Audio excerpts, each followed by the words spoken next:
오늘 말씀은 믿음의 소문이 퍼지는 교회, 믿음의 소문이 퍼지는 교회라는 말씀으로 말씀을 전하겠습니다. 우리는 계속해서 바울과 실라의 선교 여정을 살펴보고 있죠. 바울과 실라는 아시아에서 유럽으로 방향을 바꿨고 빌립보에 최초의 교회를 세웠고 이제 데살로니가 시에 이릅니다. 오늘 사도행전 본문은 데살로니가 교회가 세워진 그때의 상황을 압축해서 기록하고 있습니다. 이들은 데살로니가에 유대인의 회당이 있어 그곳에서 3주 동안 성경을 풀어주죠. 거기에서 신구약 성경을 통해 예수 그리스도의 십자가와 부활을 증언했고 또 예수가 그리스도 곧 메시아임을 전합니다. 그때 많은 경건한 헬라인과 적지 않은 귀부인들도 권함을 받고 복음을 다 받아들이죠. 복음의 열매가 굉장히 많았던 것입니다. 바울과 실라는 많은 사람들이 예수 그리스도를 믿으니 너무 기뻤을 것입니다. 이전 빌립보만 해도 루디아의 집과 감옥에서 간수의 집만 예수 그리스도 믿지 않았습니까? 그런데 이제 데살로니가에 와서 회당에서 3주간 성경을 풀어 가르쳐 주니 많은 사람이 예수 그리스도를 믿게 된 것입니다. 하나님께서 유럽으로 가라고 하신 뜻이 여기에 있었겠구나라고 생각하며 이 바울과 실라의 얼굴 표정이 어떻겠습니까? 굉장히 밝았을 것입니다. 너무 감사하다. 그런데 이들 앞에 환난과 고난이 닥칩니다. 데살로니가에 있는 믿는 사람들이 모이고 교회가 세워지려고 하는 그때에 이를 시기하는 유대인들이 시 안에 있는 불량배, 건달들을 다 모아서 성을 소동시킵니다. 그리고 사도 바울을 잡고 교회를 무너뜨리려고 합니다. 좀 길긴 하지만 사도행전 17장 5절에서 7절까지 말씀을 저희가 함께 봉독해 보겠습니다. 시작. 그러나 유대인들은 시기하여 저자의 어떤 불량한 사람들을 데리고 떼를 지어 성을 소동하게 하여 야손의 집에 침입하여 그들을 백성에게로 끌어내려고 찾았으나 발견하지 못하며 야손과 몇 형제들을 끌고 읍장들 앞에 가서 소리질러 이르되 천하를 어지럽게 하던 이 사람들이 여기도 이름에 야손이 그들을 맞아들였도다. 이 사람들이 다 가이사의 명을 거역하여 말하되 다른 임금 곧 예수라는 이가 있다 하더이다 하니. 아멘. 바울과 실라를 체포하려 유대인들이 야손의 집을 급습했으나 바울과 실라가 마침 그 자리를 없었던 모양입니다.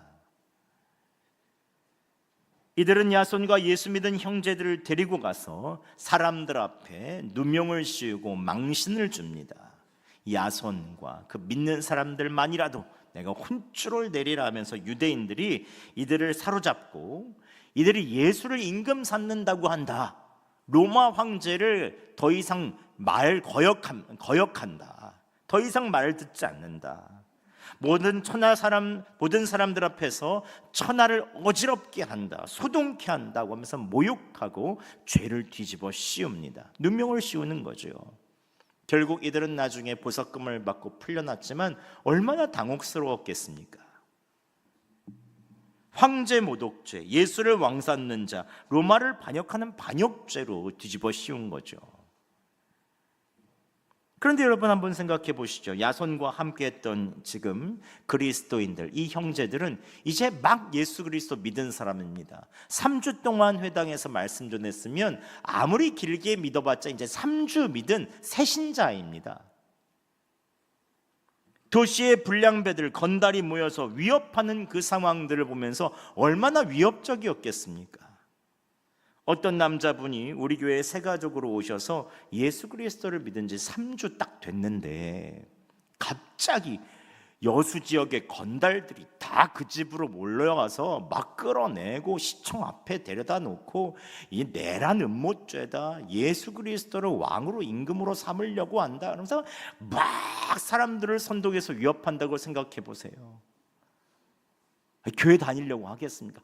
저 교회 안 다닙니다, 괜찮습니다, 이러지 않겠습니까? 그런데 그럼에도 불구하고 이 데살로니가의 야손과 이 그리스도인들은 예수 그리스도를 끝까지 붙듭니다. 예수 그리스도를 버리거나 부인하지 않습니다. 이 사람들을 중심으로 데살로니가 교회가 세워집니다. 교회가 세워질 뿐만 아니라 아름다운 믿음이 나는 교회로 성장하게 됩니다. 데살로니가 교회에 보내는 첫 번째 바울의 편지인 데살로니가 교회, 데살로니가전서 1장 8절에 이렇게 말합니다.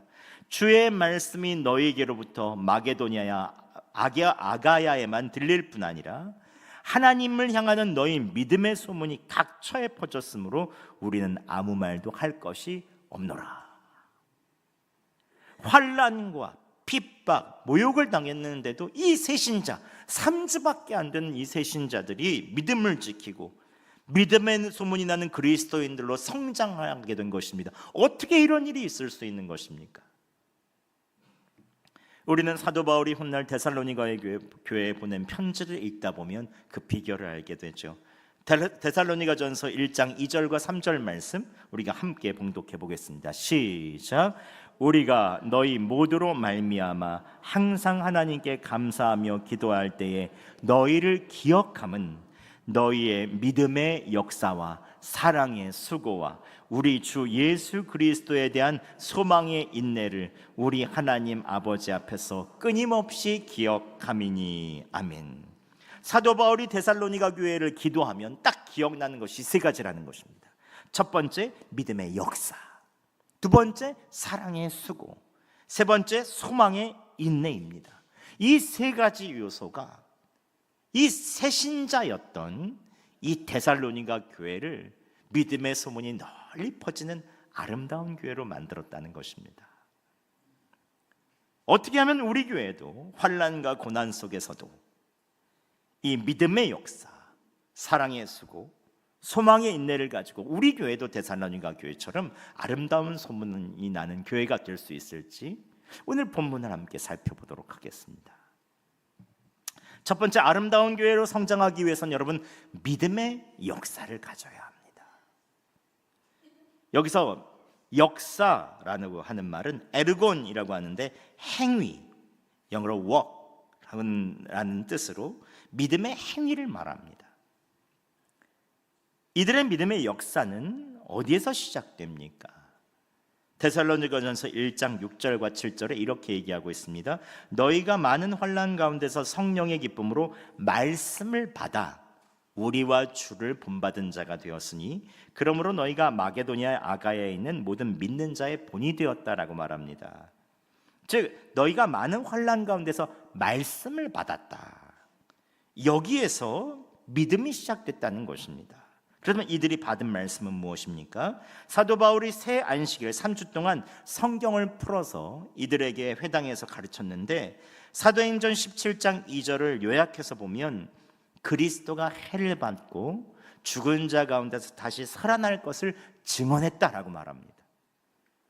즉 데살로니가 교회 성도들이 받은 말씀은 예수 그리스도의 십자가의 죽으심 그리고 다시 사시는 부활을 말씀으로 딱 부여잡은 것입니다.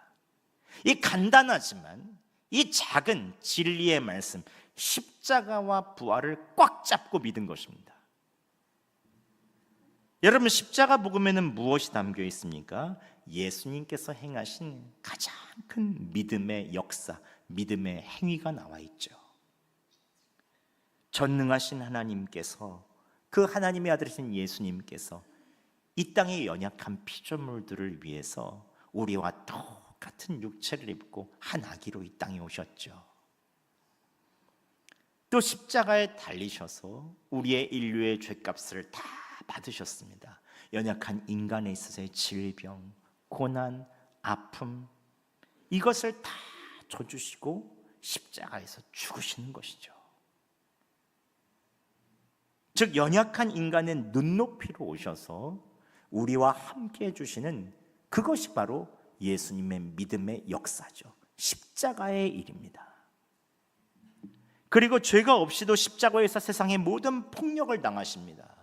구조적인 폭력, 종교적인 폭력, 유대인들의 누명, 결국 부활을 믿으셨기에 십자가의 고난 이후 모든 폭력 속에서도 다시 한번 사흘 만에 살아나시게 되는 거죠. 이러한 믿음의 역사는 십자가의 고난 이후에 부활의 영광을 받으신 것을 알기 때문에 끊임없이 믿음으로 행하고 나아가는 것입니다. 요즘 우리나라에 큰 경사가 하나가 있죠. 그것은 노벨 문학상 작가가 우리나라에서 나왔다는 것입니다. 그분은 한강 작가이죠. 더 친근하고 반가운 것은 이분의 고향이 광주고, 또 광주 민중항쟁, 여순사건, 4.3 우리나라의 아픈 역사들을 주제로 사람들의 아픔을 보듬고 함께 동감해주는 소설을 썼다는 것입니다. 나중에 노벨 문학상 평가를 하시는 분들에게 여쭤보니까 가장 인간의 연약함 속에서도 사람들의 마음을 동감하고 함께 생존이라는 문제에 있어서 폭력 앞에서도 끊임없이 나아가는 그 한 인간의 생존에 관해서 썼기 때문에 많은 사람들의 동감을 얻게 됐다라는 얘기를 들었습니다. 그런데 한강 작가의 수상은 누구도 예상하지 못했다고 합니다. 영국 매 도박 사이트, 도박 사이트에서 예상을 잘하나 봐요. 노벨 문학상 수상자를 맞추는데 한국의 한강 작가는 그 후보 10위권에도 들지 못할 정도로 누구도 예상을 못했다고 해요. 근데 더 의미 있는 것은 최초의 아시아 여성 수상자이기 때문에 모든 사람의 축하도 받았고 하루에 책이 30만 부나 우리나라에서 팔려갔다고 합니다. 기사를 볼 때 참 의미 있었다고 생각하는 것은 이 한강 작가가 기자회견이나 고향의 마을에서 잔치하는 것을 다 거절했다고 합니다. 왜냐하면 지금 이스라엘 하마스 전쟁과 우크라이나 러시아 전쟁으로 많은 사람이 죽어가고 있는데 어떻게 이런 축하나 잔치를 할 수 있겠느냐 하면서 거절했다고 해요. 폭력이 있는 자리, 그 자리를 긍휼함의 눈으로 보니 이 축하나 잔치를 할 수가 없었던 거죠. 그래서 제가 그 이야기를 들으면서 이 사람이 진짜 폭력으로 희생당하는 사람들을 동감하는 마음과 긍휼의 마음이 정말 노벨상감이구나라는 생각을 하게 됐습니다. 근데 제가 곰곰이 생각해 보니 수상하는 바로 전날, 지난주 수요일이죠.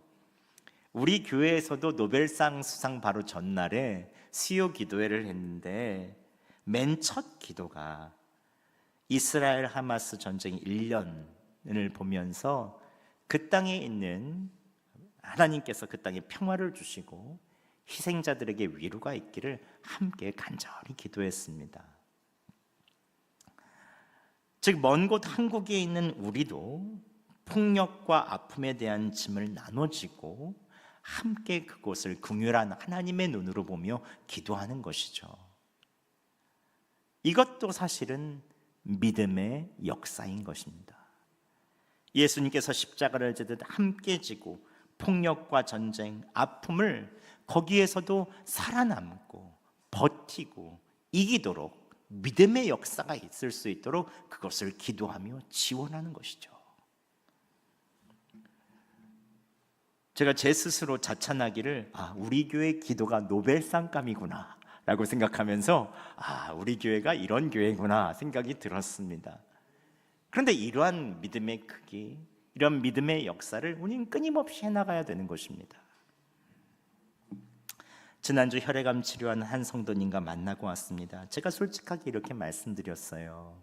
화순의 안병동에서 만났는데 왜 이런 고난을 주시는지 저도 잘 모르겠습니다. 저 솔직하게 얘기했어요. 하지만 제가 이렇게 말씀드렸어요. 교회가 함께 그 혈액암으로 고생하고 있는 그 고통을 기도로 나눠지겠습니다. 함께 기도하겠습니다. 매일 주님 의지하고 하루만 딱 버텨보세요. 주님 의지하고 믿음의 역사를 이루세요. 매일마다 버티고 이기시기만 하면 된다. 매일만 하시면 됩니다. 제가 그렇게 하다가 보면 반드시 하나님께서 우리에게 항상 선한 것을 주신 하나님께 선한 것을 주실 거라고 얘기하니까 아멘 하면서 믿음으로 받으시더라고요. 그래서 함께 기도해 드렸습니다. 믿음으로 십자가를 잘 지나가도록, 그리고 부활의 영광에 이르도록 하나님께서 큰 선물을 주시도록 함께 기도했습니다. 기도하고 나니까 하나님께서 이길 수 있다는 믿음을 서로에게 주시더라고요. 이기겠구나. 여러분, 믿음의 역사란 무엇입니까? 믿음의 역사란 예수 그리스도의 십자가를 바라보며 사는 삶입니다. 믿음으로 오늘을 버텨내는 것입니다. 교회 공동체가 함께 그 짐을 나눠지고 함께 나아가는 것이죠. 오늘 삶 속에서 많은 문제를 끌어안고 계시는 분이 계시다면 주님께 맡기시고 오늘 하루만 믿음의 역사를 이루시기 바랍니다. 또 그것을 함께 나눠주세요. 우리가 함께 기도하며 나가겠습니다. 그때 주님께서 우리 교회에 반드시 믿음의 역사를 주실 것이고 함께 이기는 부활의 영광을 선물로 주실 것입니다. 하나님께서 여러분의 믿음을 아름답게 성장해 주시기를 예수 그리스도의 이름으로 축원합니다. 두 번째는 여러분, 사랑의 수고를 해야 됩니다. 사랑의 수고는 오늘 보세요, 믿음의 역사와 소망의 인내 사이에 위치합니다. 믿음의 십자가를 바라보며 버텨나가다 보면 하나님께서 그 예수 그리스도께서 우리에게 사랑을 주셔, 내가 널 사랑한다, 그 메시지를 십자가 위에서 우리는 알게 되는 것입니다. 사랑의 수고는 예수 그리스도를 사랑하는 마음에서 나오는 겸손한 헌신과 섬김을 말하죠. 예수님의 대표적인 사랑의 수고는 어디에 나옵니까? 제자들의 발을 씻겨주는 요한복음 13장에서 나옵니다. 요한복음 13장 1절부터 이렇게 말합니다. 예수님께서 세상에 있는 자기의 사람들을 사랑하시되 끝까지 사랑하시니라. 그러면서 제일 먼저 나오는 장면이 뭔지 아세요? 가룟 유다가 예수님을 배반합니다. 마음에 사단이 들어가 예수님을 배반합니다. 베드로도 배반할 준비를 하고 있습니다. 그런데 예수님께서 이들을 내치지 않으시고 허리에 수건을 두르시고 사랑으로 이들의 종처럼 낮은 자세로서 고개를 숙이고 발을 씻어주시죠. 그리고 이렇게 말씀하십니다. 요한복음 13장 14절과 15절에 함께 봉독하겠습니다. 시작. 내가 주와 또는 선생이 되어 너희 발을 씻었으니 너희도 서로 발을 씻어주는 것이 옳으니라. 내가 너희에게 행한 것 같이 너희도 행하게 하려 하여 본을 보였노라. 아멘. 예수님께서는 이러한 사랑의 수고가 무엇인지 가르쳐 주시죠. 그리고 이것을 똑같이 제자들에게 행하라 라고 말합니다. 사랑으로 눈눈빛처럼 고개를 숙이고 종으로서 서로의 발을 씻어주는 것, 가장 더러운 곳이라도 나에 있는 손을 가지고 그것을 씻어주는 것, 이것을 사랑의 수고라고 말하죠. 사도 바울은 이러한 예수 그리스도를 전하고 신구약을 풀어주며 예수님의 사랑의 수고가 무엇인지 3주 동안 명확히 전해주었을 것입니다. 또한 데살로니가 교회 성도들은 사도 바울에게 그러한 모습을 직접 봤을 것입니다. 빌립보 교회에서 그토록 매를 맞고 더욱더 힘들었다는 소식을 듣고 데살로니가 교회에서도 유대인들에게 쫓기며 핍박당하면서도 끊임없이 복음을 전했던 그 한 사람을 보면서 사랑의 수고가 이런 것이구나라는 것을 깨달았을 것입니다. 여러분, 복음은 무엇입니까? 결국 사랑의 수고입니다. 종처럼 허리를 숙이고 상대방의 입장이 되어 가장 더러운 발을 씻어주신 예수님을 바라보는 것입니다. 예수님께서는 이 땅에 우리와 같이 오셔서 종처럼 오셔서 가장 더러운 우리에 있어서의 마음에 있는 죄들을 다 씻어주시기 위하여 예수님의 생명값으로 우리의 모든 것을 대속하여 주시죠. 데살로니가 교회 성도들은 이런 예수 그리스도를 있는 이야기들을 듣고 사도 바울의 모습을 보고 사랑의 수고가 무엇인지를 명확히 알았을 것입니다. 여러분, 오늘날 우리에게도 사랑의 수고가 필요하죠.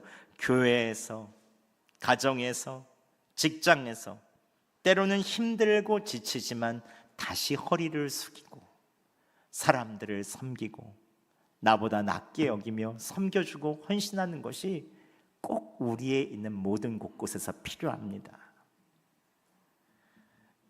제가 우리 가정에서 이러한 역할을 하는 사람이 누군가 곰곰이 살펴봤습니다. 여러분, 가정에서 가장 냄새나고 더러운 것은 무엇일까요? 제가 보니까 음식물 쓰레기가 아닐까 싶어요. 여름철에 또 가족들이 아무데나 땀 냄새, 꼬랑내 나는 옷과 양말을 이 통에 두지 않고 벗어놓는 경우도 있죠. 저도 그래서 맨날 제 아내한테 뭐라고 소리를 듣습니다. 그러나 누군가의 사랑의 수고로 그 모든 것들이 깨끗하게 치워지죠. 우리는 보이지 않는 매일마다 누군가의 사랑의 수고를 받습니다. 교회에서도 마찬가지입니다.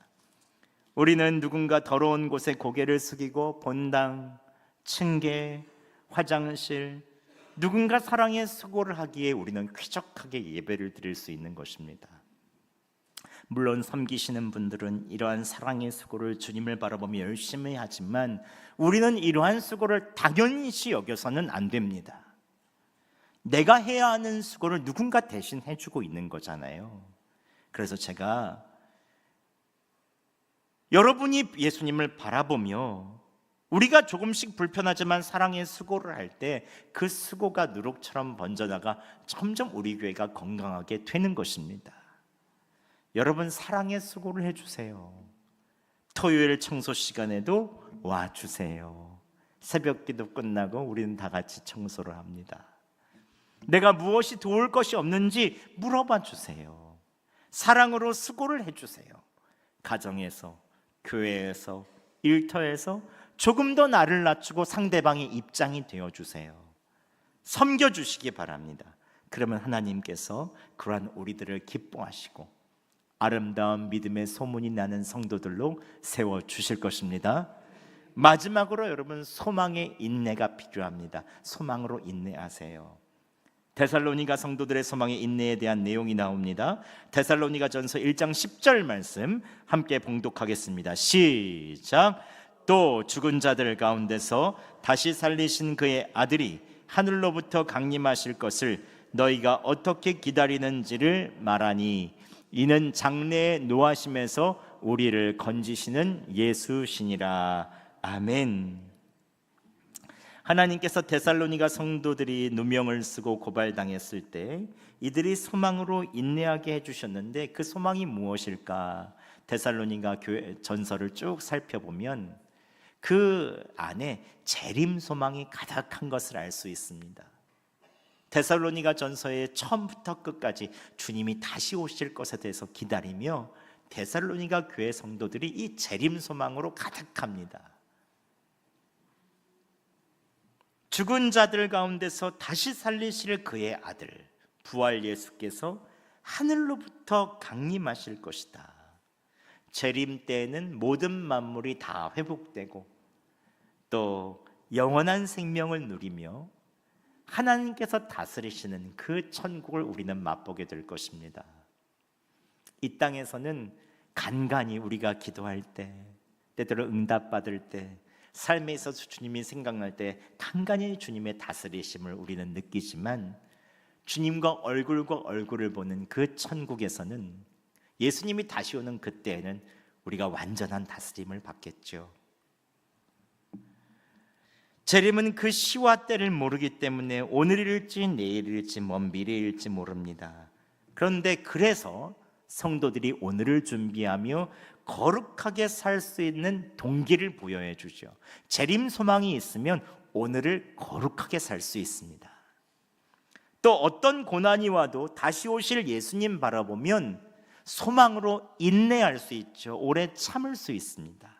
왜냐하면 세상에서 당하는 어려움은 영원한 천국 소망에 비하면 굉장히 짧거든요. 그래서 우리는 주님 다시 오실 것을 바라보고 천국 소망을 가지면 이 땅에서의 고난은 됐다 하고 그냥 참아내죠. 주님을 바라보면 오래 참을 수 있는 것입니다. 그게 바로 소망의 인내죠. 전 얼마 전 성령의 열매에 대한 한 목사님의 말씀을 들었는데요, 성령의 열매는 예수님의 성품이죠. 사랑과 희락과 화평과 오래 참음과 자비와 양선과 충성과 온유와 절제, 이 9가지 열매가 맺혀지는 거죠. 그런데 모든 열매가 맺혀지기에 가장 필요한 것이 무엇이냐, 필수 요소가 무엇이냐라고 얘기할 때 그때 오래 참음이라는 것입니다. 사랑은 언제나 뭐라고요? 오래 참고, 이외의 기쁨, 화평, 자비, 양선, 온유, 절제 모두 다 오래 참을 때 그 예수님의 성품이 우리 안에 맺혀진다는 것입니다. 여러분, 재림 소망은 우리를 오래 참게 하죠.